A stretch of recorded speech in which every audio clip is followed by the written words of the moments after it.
Avant de prier, prenons d'abord un moment pour écouter la parole de Dieu, puis nous prierons ensemble. Aujourd'hui, je veux que nous examinions un verset biblique que je trouve très profond et absolument transformateur pour tous ceux qui écouteront ce que le Seigneur veut leur dire.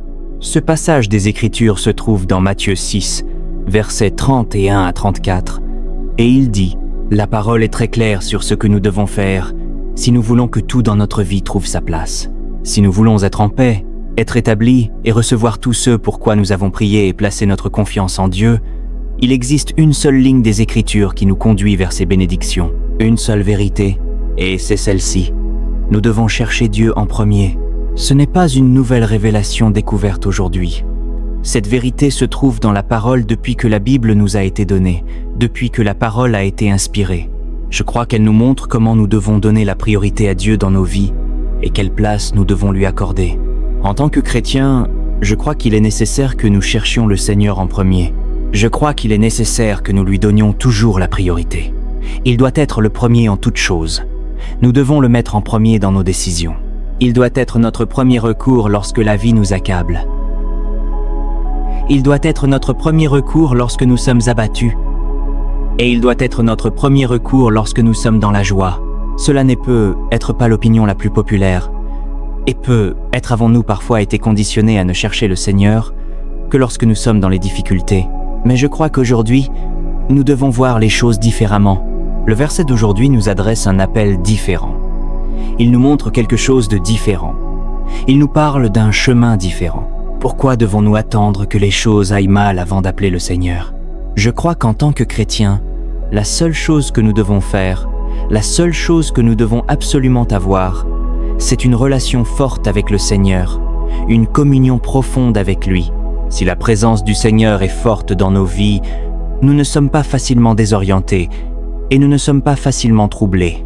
Nous sommes un peuple prêt et capable d'affronter la vie, même dans ces moments les plus difficiles, parce que nous avons fait de Dieu la priorité de nos vies. Nous avons fait de lui la priorité de notre journée. Nous avons fait de lui la priorité de nos projets. Nous avons fait de lui la priorité de nos familles. Et nous avons fait de lui la priorité même dans nos difficultés. Je crois fermement qu'un véritable soulagement vient du fait de savoir que le Seigneur dirige notre vie, qu'il est maître de nos journées. Il y a une joie qui découle de cette assurance. C'est pourquoi nous sommes un peuple qui ne peut pas se permettre de vivre sans avoir une relation avec le Seigneur. Nos vies et nos espérances sont liées à notre relation avec le Seigneur. Lorsque nous gardons le Seigneur au centre de tout, lorsque nous donnons la priorité au fait de le chercher en premier dans toute chose, la qualité de ce qui sort de nous à la fin de la journée est simplement différente, parce que ce n'est plus seulement nous, c'est Dieu en nous. Et la Bible dit que Christ en nous est l'espérance de la gloire.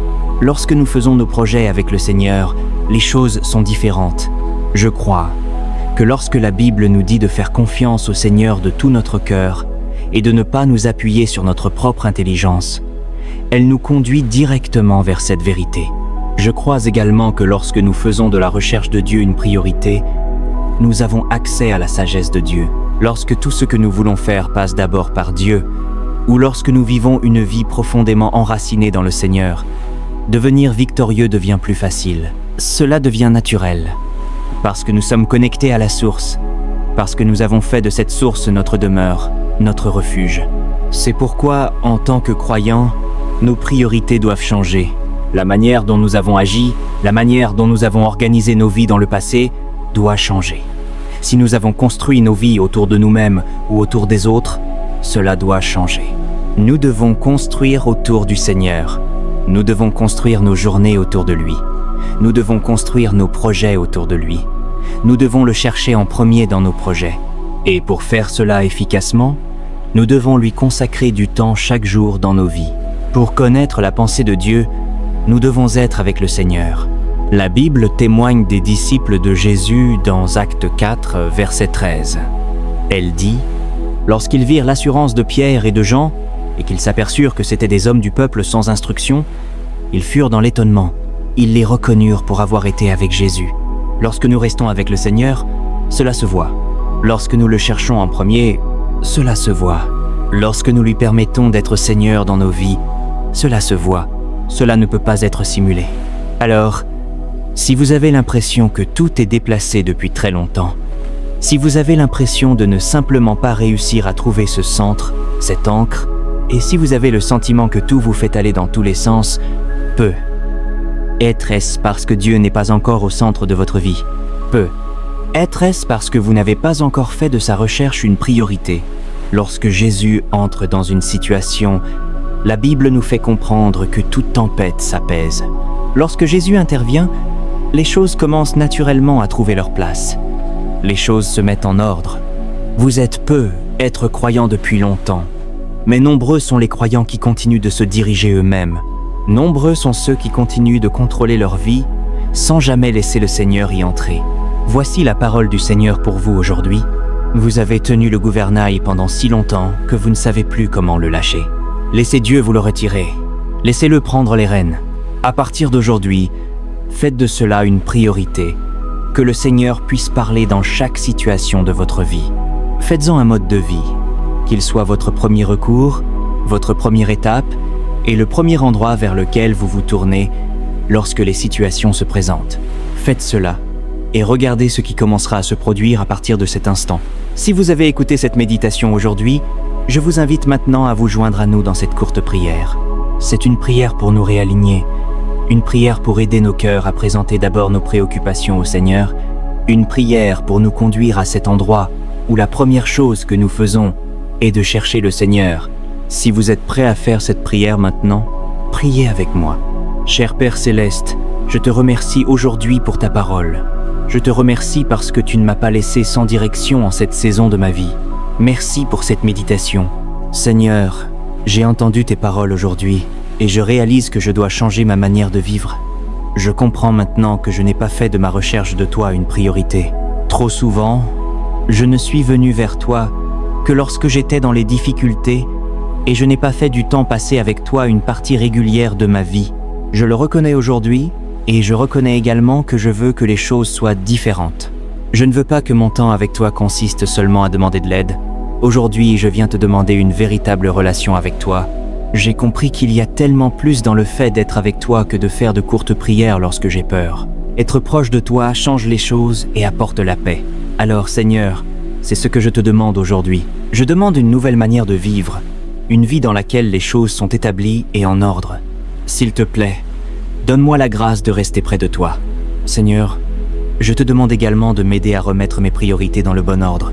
Montre-moi comment garder mes projets, mes peurs, mes désirs et ma compréhension à leur juste place, avec toi au-dessus de tout. Aide-moi à me tourner vers toi avant de prendre des décisions, avant de réagir au stress, avant de courir après ce que je pense être nécessaire, ou avant de laisser l'inquiétude remplir mon cœur. Permets-moi d'entendre clairement ton esprit, afin que je vienne à toi non seulement après avoir commis des erreurs, mais avant de faire chaque pas. Ôte de ma vie tout ce qui me distrait de toi, et donne-moi la discipline nécessaire pour organiser mes journées autour de ta présence, de ta sagesse et de ta volonté. Je te demande également, Seigneur, de m'aider à faire de la recherche de toi en premier un mode de vie à partir d'aujourd'hui. Aide-moi à en faire mon premier réflexe. Aide-moi à en faire une partie de ma routine quotidienne. Je veux te connaître. Je veux savoir ce que signifie être proche de toi. Je veux savoir ce que signifie être enraciné en toi. Ne pas avoir à vivre dans la peur, mais plutôt être confiant que tout ce que je désire se trouve en toi. Et tant que je commence avec toi, je suis en sécurité. Je veux te connaître comme un père et non comme un simple moyen d'obtenir quelque chose. Alors je demande ta grâce aujourd'hui, parce que je sais que je peux me fatiguer. Je sais que je peux me décourager. Et je sais que le diable peut essayer de me voler cette parole et cette compréhension. Alors, je cours vers toi pour recevoir de la force aujourd'hui. Et je te demande de me garder debout. Je te demande de me garder consacré à cette décision. Aide-moi à rester dans cette voie jusqu'à ce que je voie des résultats dans ma vie. Je prie également aujourd'hui pour ta miséricorde.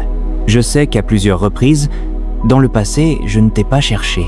Je ne t'ai pas fait une place dans ma vie, ni dans mes journées. Alors, je te demande ta miséricorde aujourd'hui, Seigneur. Pardonne-moi de ne jamais avoir réellement compris qu'il pouvait y avoir davantage. Pardonne-moi de ne jamais avoir véritablement soumis ma personne, mes voies, mes journées et mes choix à toi. Pardonne-moi de ne jamais avoir rien soumis à ton approbation, malgré le fait que je me sois dit croyant. Enfin Seigneur, je te remercie de m'aider aujourd'hui à me reposer en toi. Je te remercie de m'aider à apprendre à te chercher, à te donner la priorité et à te placer en premier dans ma vie. Merci de ne pas me laisser seul, de ne pas m'abandonner dans ma confusion, ni dans les difficultés qui ont menacé de m'engloutir. Merci de m'avoir montré qu'il existe une meilleure voie en toi. Merci de m'avoir montré que je peux compter sur toi, que je peux placer ma confiance dans ta parole et qu'il y a tellement plus en toi. Il y a tellement plus que ce que tu offres qu'une simple échappatoire rapide.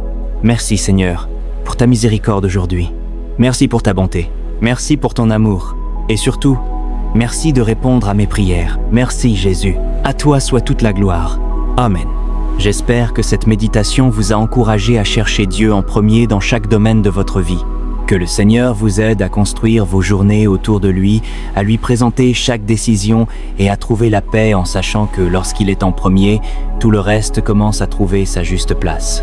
Si vous avez des sujets de prière particuliers, nous serions honorés de prier pour vous. N'hésitez pas à les partager dans les commentaires. Et si Grace Oasis Ministry a été une bénédiction pour votre vie, pensez à nous rejoindre sur Patreon ou à nous soutenir à travers Buy Me a Coffee. À ce jour, votre soutien est la seule source de financement de ce ministère, alors que nous continuons à partager chaque jour la parole de Dieu. Si vous n'êtes pas en mesure de nous soutenir aujourd'hui, ce n'est absolument pas un problème. Vos prières et votre soutien comptent énormément pour nous. Que la paix de notre Seigneur Jésus-Christ soit toujours avec vous. Que Dieu vous bénisse.